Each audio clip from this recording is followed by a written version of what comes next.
શ્રી તિરુપતિ સેવા charitable trust Porbandar દ્વારા છેલ્લા કેટલાક વર્ષોથી દર ગુરુવાર તથા દર રવિવારના રોજ પોરબંદરની બંને સિવિલ હોસ્પિટલમાં દાખલ થયેલ દર્દીઓને પૌષ્ટિક આહાર વિતરણ કરવામાં આવે છે, જેમાં આજરોજ પોરબંદરના જાણીતા ઉદ્યોગપતિ શ્રી નલીનભાઈ કાનાણી તેમજ તેમના ભાઈ મુકેશભાઈ કાનાણી યુકે આજરોજ તિરુપતિ ટ્રસ્ટ સાથે હોસ્પિટલની સેવામાં આજરોજ જોડાયેલ હતા.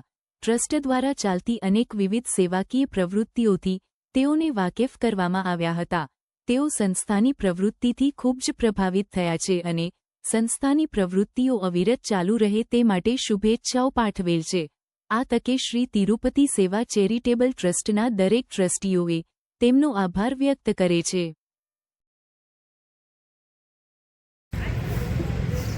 આજરોજ પોરબંદરની વર્ષો જૂની ભાવસીજી હોસ્પિટલ અને લેડી હોસ્પિટલમાં તિરુપતિ સેવા મંડળના સંગાથે સેવા કરવાનો મારા મોટાભાઈ શ્રી મુકેશભાઈ કાનાણી યુકે સ્થિત અહીં પોરબંદર પધારેલ હોય ત્યારે આ અવિસ્મરણીય મોકો મળ્યો.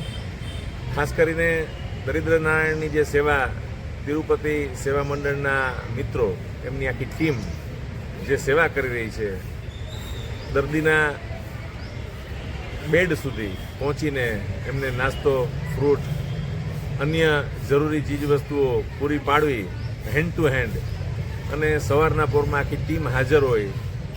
આર્થિક અનુદાન આપનારા મિત્રો તો દાન આપીને છૂટી જતા હોય છે, પરંતુ આ દાનનો સદુપયોગ થાય, એક પણ પૈસો ગેરવલ્લે ન જાય, એનું પૂરેપૂરું દાતાને સેટિસ્ફેક્શન થાય એવું વાતાવરણ આજે અહીં જોવા મળ્યું. ખાસ કરીને તિરુપતિ સેવા મંડળના મિત્રોને છેલ્લા ઘણા વર્ષોથી પરિચયમાં છું, પણ આ જે સેવા છે સવારે જે હોસ્પિટલમાં કામધંધા દરેકના હોય છે, ને એવા વ્યસ્ત શિડ્યુલમાં પણ હોસ્પિટલના એક એક બેડ સુધી પહોંચીને એક એક દર્દીઓની જરૂરિયાતને ફ્રૂટ અને જે કોઈ બ્રેકફાસ્ટ, હળવો નાસ્તો, જીવન જરૂરી ચીજવસ્તુઓ પૂરી પાડવી. ઘણીવાર એવું બનતું હોય છે કે સગા સંબંધીઓ બહાર ગયા હોય છે ત્યારે કોઈ ન હોય અને તિરુપતિ સેવા મંડળના મિત્રો પહોંચી જતા હોય છે. આ આશીર્વાદ છે. આ પોરબંદરની આ તમામ જનતાના આશીર્વાદ, તિરુપતિ સેવા મંડળને આ દરિદ્ર નારાયણના આશીર્વાદ મળતા રહે. ખૂબ મોટા સમૂહ છે એક દાતાઓનો, જે અવિરત જે રકમ અહીં પહોંચતી થાય છે એમાં ઉત્તરોત્તર વધારો થાય. આપણે ઈચ્છીએ કે દર્દ ઓછા થાય, દર્દીઓ ઓછા થાય, પણ આવી સેવાકીય પ્રવૃત્તિઓ પોરબંદરની જે છે એ ફૂલતી ફાલતી રહે અને તિરુપતિ સેવા મંડળને લોકોના ખૂબ આશીર્વાદ મળે, ખૂબ એમને શક્તિ મળે એવી પરમાત્માને પ્રાર્થના સાથે આ બધા જ મિત્રોને ખૂબ ખૂબ અભિનંદન, ખૂબ ખૂબ આભાર કે આજે અમને આ તક મળી. Thank you.